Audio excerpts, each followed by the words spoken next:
Thank you and good afternoon. What an amazing presentation. Now we'll switch into a much more specific topic from the big picture to a much more detailed picture.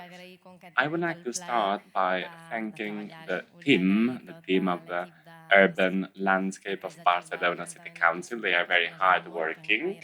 And well, all this is key. It's fundamental to be able to organize this amazing conference in partnership with the scientific committee. I would like to raise a specific example of the Sant Lluc Art Center in relation with national identity. There's an obvious thing for people who are acquainted with Catalonia. Of course, when we speak about national identity, we're speaking about Catalonia, not Spain.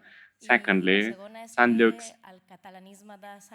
Catalanism is related to other topics: aesthetics, religion, Catholicism, which are intermingled one with another. So this really defines Sant Lluc. I define it in much more detail in my article, but during the presentation I will only briefly refer to this fact.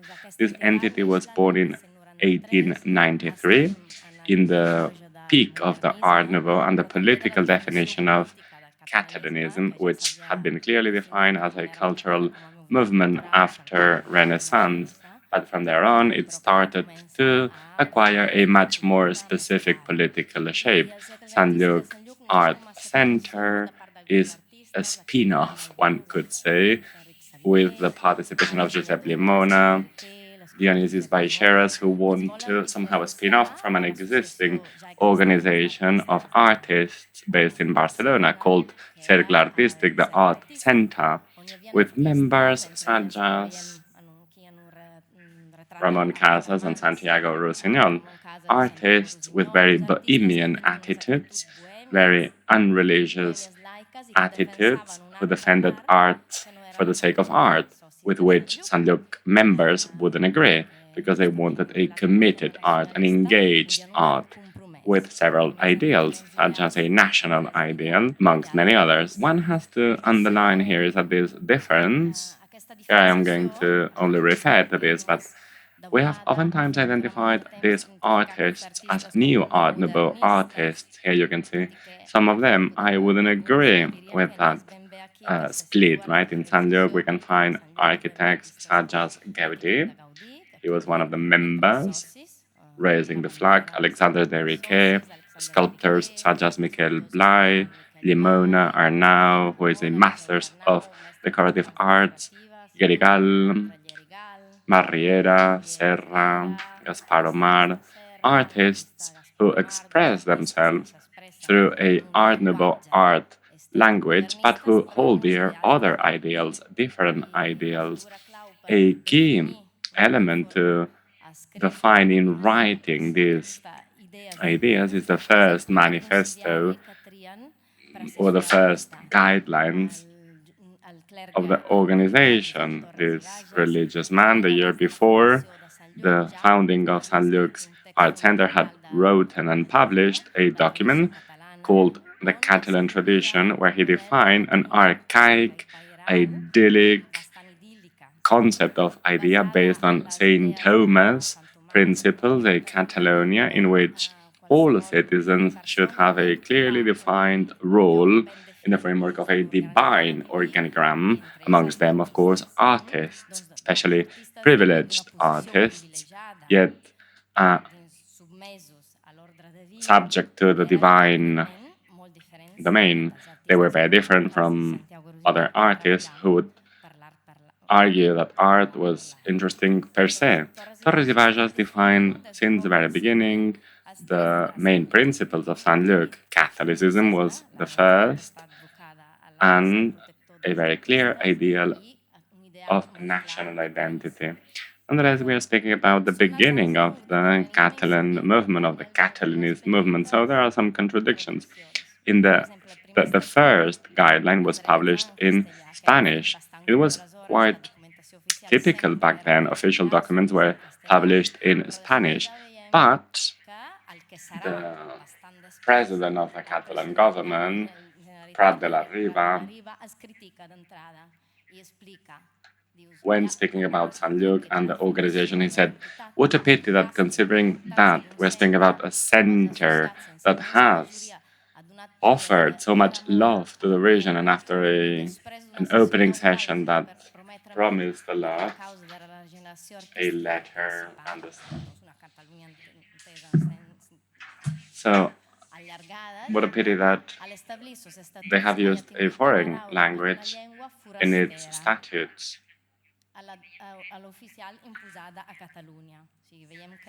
It's clear that at the beginning, in the articles of association, so the use of Spanish according to Prat de la Riba was a mismatch. And the year after, he insisted on this idea. He said that the members of the Cercle of Sant Lluc who are against conventionalisms, why don't they put an end to the ridiculous tradition of speaking in Spanish about a center which aims at reflecting about Catalonia and Catalanism? So it's clear here that there's a way of thinking in Catalan, and Sant Lluc precisely aimed at developing a way of thinking and understanding art in Catalan. So let me go back to the definition of this form of Catalanism, which aims at achieving a political relevance, yet it's quite romantic. One of the members, Joaquim Ranal, used this picture to depict the members of Sant Lluc coming back from a political rally, a political demonstration against the closure of La Renaixença, the magazine La Renaixença. One of the members raised this picture with his traditional Catalan hat. So they took a picture and they said it wasn't precisely a massive demonstration, it was just a walk down the lovely Ramblas. Young people walking down the Ramblas with barretinas, a Catalan hat. It was interesting. Some people had a. Actually, it was quite innocent. See? So, on the one hand side, they struggle for Catalanism. They say the idea of what a political struggle is. Romantic, not to say folkloric, because the idea of Catalonia they hold dear is a Catalonia. It's very romantic Catalonia, very Verdaguer oriented. Boscheda later on reminded us how they would decorate their venue, their headquarters in San Juan. He said, the classroom, and here are the pictures, the classroom is transformed into a patriarchal Catalan kitchen 1 year, the year after, in a little, like depicted in a little square, inspired in the square of Arbutias, in the little town of Caralbs, in a holidays, with little chains, colorful chains, etc. So they look this entity in the landscape, inspired by very traditional values, mountains, rivers, and a great deal of feeling. Later on, they would quickly understand that they had to turn their actions or their reflections into specific actions, into much more operational projects. So the leap forward took place in 1896 when they started conceiving art as a tool that can contribute to defining an idea of country. In 96, at a time when the institutions were not doing much down this line, they would get in touch with private collectors and they organized an incredible exhibition of medieval Catalan art that belonged to private collections and that had not been exhibited because institutions were not willing to promote exhibitions in this field. So from this moment on, Ramon Casellas, who was a very important critic, who would defend the other definition of Art Nouveau, the more bohemian artists, Casa, Rossinyol, So from this moment on, he would start interacting and engaging with Sant Lluc artists because he understood that were the ones that could put forward Catalan art to somehow develop a Catalan school of art through old art, but also through modern contemporary art promoted by the members of this entity. The fact that art somehow expresses the character of a region is underlined, well, this is according to San Luc artist, of course, is depicted by Alexandro de Riquem in an article that Pau Medrano shared with me. I warmly thank him for having indicated so. Alexandro de Riquem, interviewed in a Madrid based newspaper, speaks about why Art Nouveau is so developed in Catalonia and so little developed in Madrid. And he goes back to the Catalan character. He says the Catalan spirit is ready for all types of transformation, whereas the Spanish character is locked.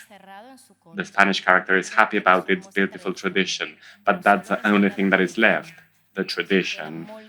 So it's very clear that there's a very different identity or a very differentiated identity between Catalonia and the rest of Spain and Castile. So through art, such differences are expressed very clearly.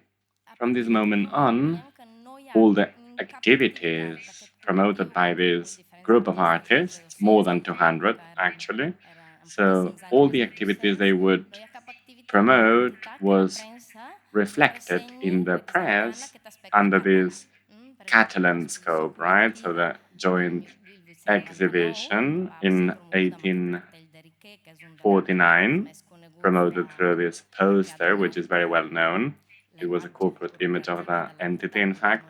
So criti- while doing his, his critique of the exhibition, he would say, in this organization there are masters and young artists who work united in order to promote the same idea, helping with the help of God and faith, but also on the grounds of love for the country and for Catalonia. Catalan art, very patriotic art, not Spanish art. So this task went far beyond the static element, and this is clear when we see that the promoter of this identity traits conciliary Torres Ibajas when he had already left San Luc because he had been appointed Archbishop of Big. He sent artists a letter asking them to try and be quiet in San Luc and work hard and do not intermingle with what doesn't matter them, not looking for popularity. And he's asking them to be artists and not um, politicians. So when everyone wants to work in the same aim, it's very difficult to achieve it. So even if he had been the first promoter of the political, let's say, engagement or commitment of artists, when he came to the conclusion that things were accelerating, he was the first one to ask artists to drop their political engagement. Nonetheless, we were about to turn into the 20th century, and the political Catalanism that was incipient would soon see the arrival of Catalanist politicians in the Spanish parliament. So it was not a time when artists felt comfortable with the idea of abandoning their political engagement. In the exhibition, the exhibition is clearly underlined with this Catalan element. He indicated what the posture that, or the position that San Lluc would assume, he says, in the context of the exhibition in 1902. The San Lluc Circle is clearly Catalan, and so are its art pieces. They build a compound of special moral unity. And I believe that here the concept of moral unity is especially relevant because, of course, there are many, many elements that we have been able to see in the keynote presentations, landscape, etc.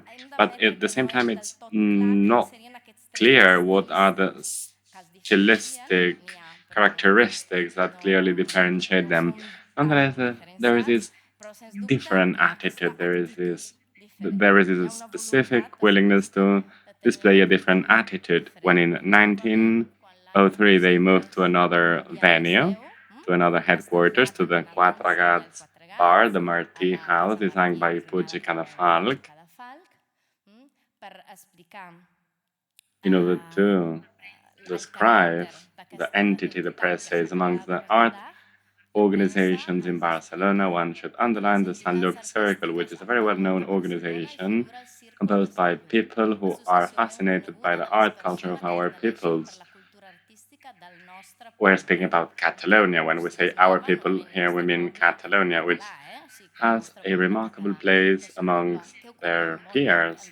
It is clear that they have a very Catalan character and they organize very special exhibitions. And I would like to perhaps conclude the part devoted to Art Nouveau by saying that this attitude, this position, this engaged position allowed many of the members of the entity, which had started during Art Nouveau period in a very natural way, while they all became key artists of the movement that then gave birth to Art Nouveau here in Catalonia, an artistic movement with a very political component. Artists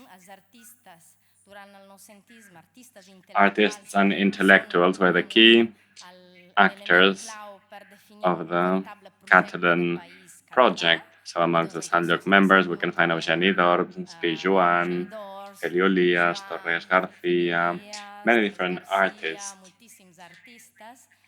Why were they ready to work for the country? Well, because since the very beginning, they were engaged artists, not bohemian artists, but engaged artists. And Rovira, back in 1905, that would define them in a way that one could consider that, well, it's a perfect definition of an Art Nouveau, artist. And at the same time, a great deal of practical sense from the moment their main concern is to move forward and join efforts.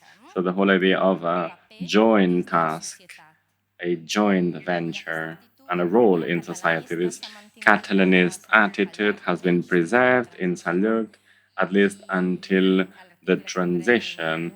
In the article, you will find many references to Catalan episodes or pro-Catalan episodes over times. And here I would like to share a comment of young Joan Miró, who, writing a letter to another young artist, Christopher Ricard, speaks about Sant Lluc and the Catalan character of Sant Lluc. Very simple ceilings and beautiful at the same time, of the house that venerates our Sant Lluc and the mother of a large generation of artists. Let's host him around the image of the Sacred Heart that presides the room, and we will keep working to make art rebirth. This is very Catalan, and this is the quote that I would like to leave you with. Thank you very much. And as you can see, Sant Lluc still exists today.